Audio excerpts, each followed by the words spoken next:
चीनमध्ये एका माणसाने एक अजब शक्कल लढवत कुबुकी वाळवंटात लाखो ससे सोडून एक असा प्रयोग केला ज्यामुळे संपूर्ण जगाला विचार करायला भाग पडली। कारण कुबुकी वाळवंट हे चीनमधील 7वे सर्वात मोठे वाळवंट आहे, जे सुमारे 7200 चौरस मैल पसरलेले आहे। जिथे कधी दाट जंगल होती आणि सुपीक शेत होती, तिथे आता फक्त भयान शांतता आणि वाळूचे ढिगारे उरले होते। जेव्हा अधिकृत पाहणी झाली तेव्हा एक धक्कादायक वास्तव समोर आलं।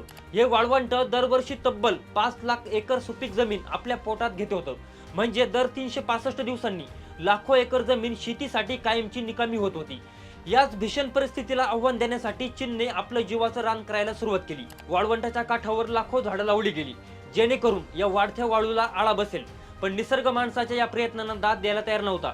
हे वाळूचं अथांग महासागर जुमानत नव्हतं। यानंतर वांग वेनबाऊ नावाच्या एका माणसानं या राक्षसी वाळवंटाला आव्हान देण्याची धाडस केली। जेव्हा जग या वाळवंटासमोर गुडघे टेकून होतं, तेव्हा वांग यांनी एक अशी प्रतिज्ञा केली, जर मी या वाळवंटातून चालू शकत नाही तर मी या वाळवंटाला मला भाडे द्यायला लावीन। 1988 साल उजाडलं आणि वांग यांनी आपल्या प्रतिज्ञेच्या दिशेनं पहिलं पाऊल टाकलं। त्यांनी आपली आयुष्यभराची जमापुंजी, सर्व बचत आणि मित्र नातलगांकडून उसने घेतलेले पैसे एकत्र केली आणि वाळवंटात सुक्या झुडपांना चौकोनात लावायला सुरुवात केली।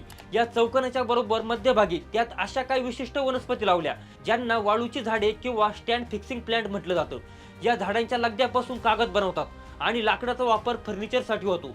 ही झाडं दिसायला साधी असली तरी वाळवंटाला रोखण्यात ती सर्वात शक्तिशाली ठरली। पण या झाडांचा नियम असा होता की या झाडांच्या नव्या फांद्या ठराविक वेळी कापाव्या लागायच्या। जर त्या फांद्या वेळच्या वेळी कापल्या गेल्या तरच त्या झाडांचं मुख्य खोड जाड आणि मजबूत होणार होतं। या मागचं गणित असं होतं की त्या झाडाचं खोड पुढे जाऊन कागद बनवणाऱ्या कंपन्यांना चांगल्या किमतीत विकता येणार होतं। म्हणजे वाळवंटाला भाडं द्यायला लावण्याचा हा त्यांचा खरा मार्ग होता। वांग यांचा हा बिझनेस प्लॅन आता एका कठीण वळणावर येऊन उभा होता। पण यानंतर वांग यांनी एक अजब पण अफाट डोकं लावलं। त्यांनी या वाळवंटात लाखो ससे मोकळे सोडले। ज्या फांद्या कापण्यासाठी त्यांना मजुरांची आणि पैशाची गरज होती, त्या फांद्या आता हे ससे अगदी आनंदाने खाऊ लागली। कारण या वाळूच्या झाडाच्या कोवळ्या फांद्या सशांना खूप आवडायच्या। या एका निर्णयामुळे एकाच वेळी अनेक गोष्टी साध्य झाल्या।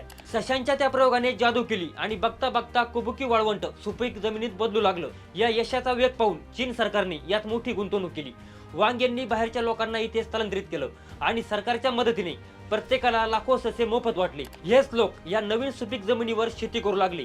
18,600 चौरस किलोमीटर पसरलेल्या या महाकाय वाळवंटाचा तब्बल 33% भाग आता हिरवागार झालाय।